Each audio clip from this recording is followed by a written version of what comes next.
neurodiverse person, for me, everything I do, I'm always thinking, oh my gosh, this. I need to look this way. I need to act this way. I need to be on time. I need to, be happy. Going through school was rough, and not being able to have the support I should have was even worse. I thought there was something wrong with me.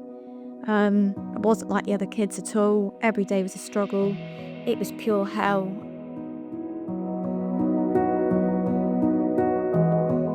The opportunity to be part of that small circle of young people with guidance and direction from the Kailo team to really tease out from the young people what are the specifics around certain experiences that they've had within their peer groups, within schools.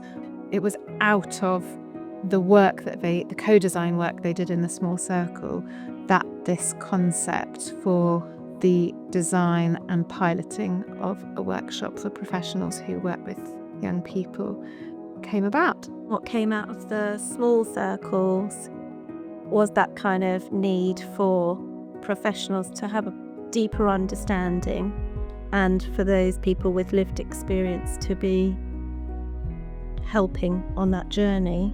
It's all right, the professionals coming up with all this training, giving it to others, but I don't think it's as effective as getting it from our point of view and then learning from our experiences. The teachers, they didn't fully understand how I was coping. They'd think, oh, she's smiling, she's all right. And I think if they would have picked up on the signs earlier,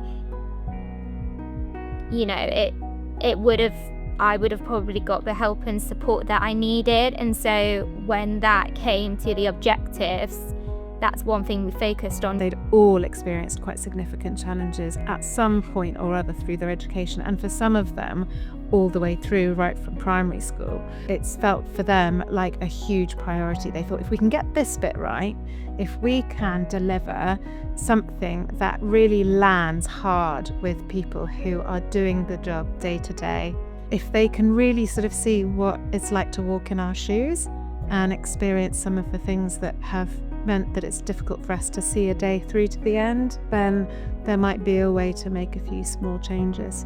Anybody can go and do a workshop and deliver a workshop, but then to actually have a lived experience workshop in detail, getting them to do an interactive activity, I think is really important. It's given them a chance to see what we have to go through that they might not know we have gone through. Every day I find personally as a neurodiverse person is hard.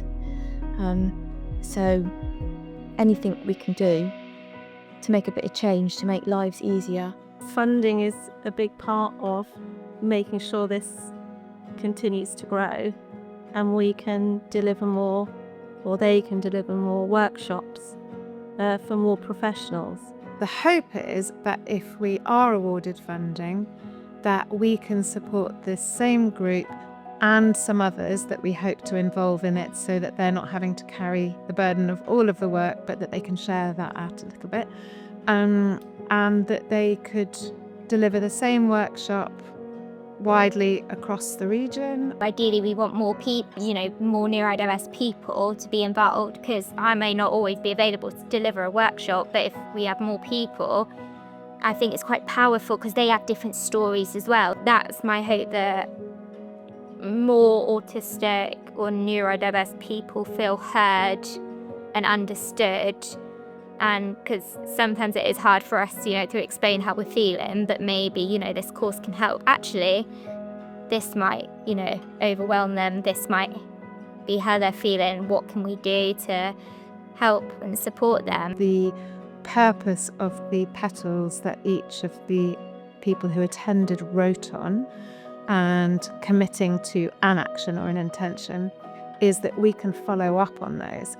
And 3 months after a workshop's been delivered, you can check back in with everybody who attended and say, how did it go? Did you implement it? What kind of impact did it have? We wanted to begin with a school, but we're hoping to adapt it so it's more all GP based. And so we have different workshops. So one might be a school day for like, say, teachers and that, but then doctors, it might be, oh, having an appointment. I'm hoping as well, as time goes by, so it'll be something that, have a bit of a legacy.